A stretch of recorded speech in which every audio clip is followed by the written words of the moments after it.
Kate, the Duchess of Cambridge's security is a constant worry after a police report listed 170 stalkers, a development that will be doing no end of good for Prince Harry, an expert claims. The safety of Duke and Duchess of Cambridge's family has come under scrutiny after it was revealed that the royal family were tormented by 170 stalkers in 2021, 10 of which were considered at the highest danger level by the police. Royal expert Duncan Larcombe told OK! Kate's children's protection is a constant worry for her, but she just has to have faith that they have these expert police officers. Over the years they have altered and upped the security. After the 7/7 bombings in London, the number of protection officers looking after William almost doubled, so they do monitor the threat constantly. He continued, "This will do Harry no end of good to be able to demonstrate the need for security. These numbers will be based on police intelligence, they're not just plucked out of the sky. They do reinforce the fact that Harry is a target whether he's part of the royal family or not, and so are his children." According to royal expert and author Robert Jobson, Harry's absence from the UK but willingness to travel to The Hague has nothing to do with safety, but him feeling wanted, and he says the prince's upcoming tell-all memoir is playing a large part in this. He told the Mirror, "In The Hague he will be feted." His brothers and sisters in arms, past and present, rightly praise the Afghanistan veteran for giving back to the armed forces and not forgetting them. Back in the UK, particularly with his own family, his pending book means he has not cut the same slack. His tome is likely to tackle his tricky relationship with the Duchess of Cornwall, who was confirmed as the future Queen Consort in February by her Queen and is probably the real reason he is staying away. Can you imagine how excruciating it would be over dinner if somebody was to ask what's in the soon-to-be-published Random House book about them?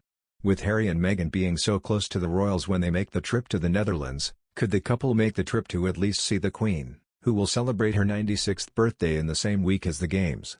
According to Robert, this is unlikely. He added, "I am a big fan of the Invictus Games, and all Harry has achieved with it.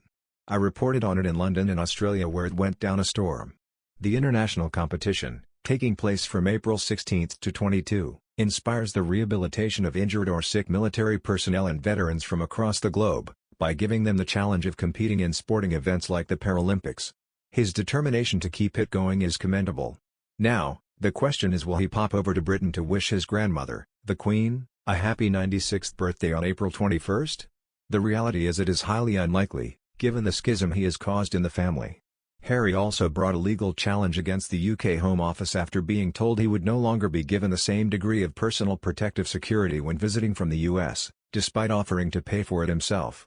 The royal, who now lives at Montecito, California, with Meghan, 40, and their children Archie and Lilibet, claimed he wanted to bring them to visit from across the Atlantic, but does not feel safe when visiting under the current security arrangements.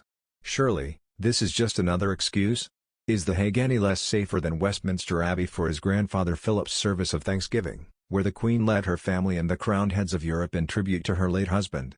Meanwhile, some are holding out hope that Harry will eventually bring Meghan, Archie and Lilibet to the UK to join in with the Queen's Platinum Jubilee celebrations in the summer. But in Robert's view, he cannot see the family even returning to the UK for that. He explained, "I cannot see Harry coming back to the UK this year, despite the Queen's Platinum Jubilee celebrations in June. How can he possibly face his family knowing what he has written about them in that book? It is his account, and for the money he has been paid it has to take no prisoners. It will no doubt cause a lot of pain and damage, some of which may never heal." Remember, putting the fallout of Oprah and that interview aside, the worst of what he will say about his own family is yet to come. His father, Charles, after being on the receiving end of rants from his youngest son, is barely on speaking terms.